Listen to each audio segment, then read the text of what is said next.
whenever I go anywhere, everyone, that's the only thing they want to talk about is MOOCs, and I think they're at the top of the hype cycle, and I think it's a very important development, and I think it does two very important things for us. One, it exposes thousands and thousands of more people to e-learning. It makes it become more acceptable. People can tend to understand it and sort of get a trial at it. And then the second thing I think it does is it shows how content is becoming more and more devalued, in the sense that there's content in YouTube and content in MOOCs and content in Wikipedia, and so we can't forget, we can't sort of talk about how wonderful our content is any longer, but what we have to do is really show that these other services, these specialists, the tutors, the teachers, that we really add value, and so it challenges us to make sure that that value is there.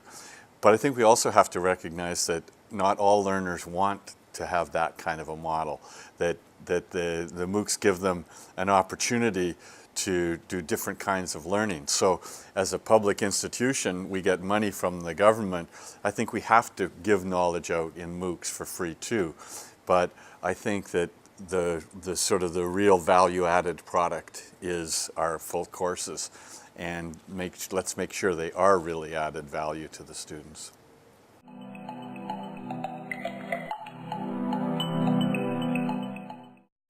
You see the new MOOCs, which are called also the ex-MOOCs, because you had other MOOCs that were student-oriented.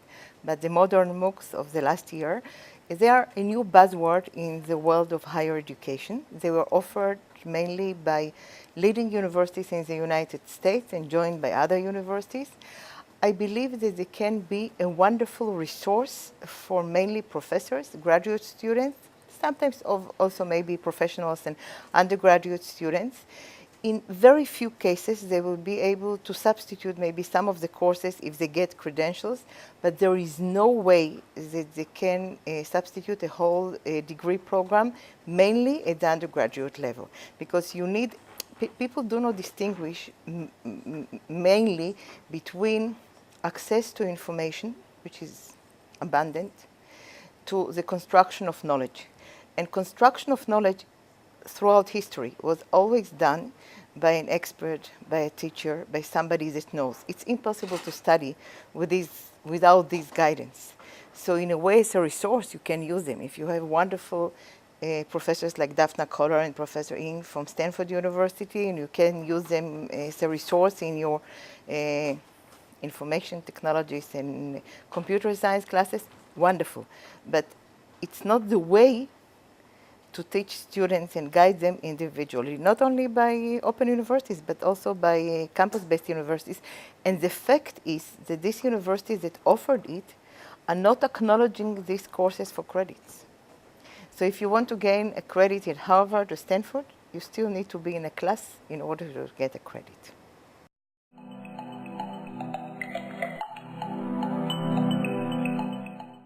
MOOCs are designed to connect students with content, and that's a good idea.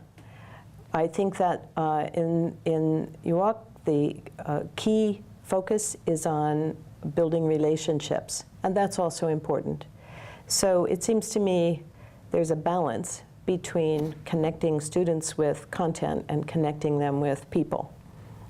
So I think MOOCs can play an interesting role in the UOC, but clearly would not substitute for the kinds of relationships that you develop.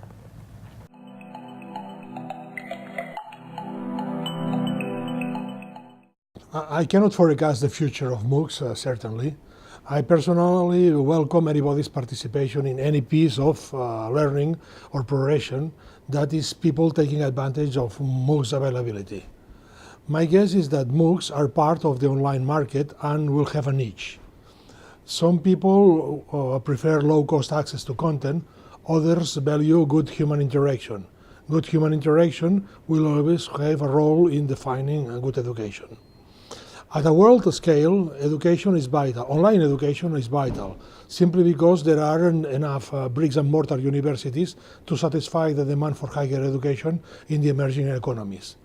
Besides this, MOOCs are an element of prestige for a number of higher education institutions. So in some ways, they are a form of marketing designed to attract people to online learning and specifically to certain institutions and specific countries. I think that education exports are becoming a key part of industrial strategies. And in some countries, MOOCs attract overseas students, contributing to the education exports of a nation.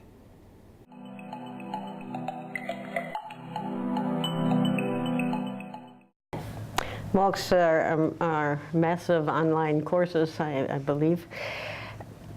In concept, a MOOC is no different than a large lecture, and that's been a medium at universities for centuries.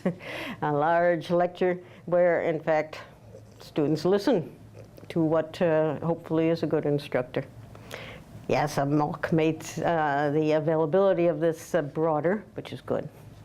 However, it's an efficient way of knowledge transfer, but I've always felt it's not the only part of a learning experience in higher education.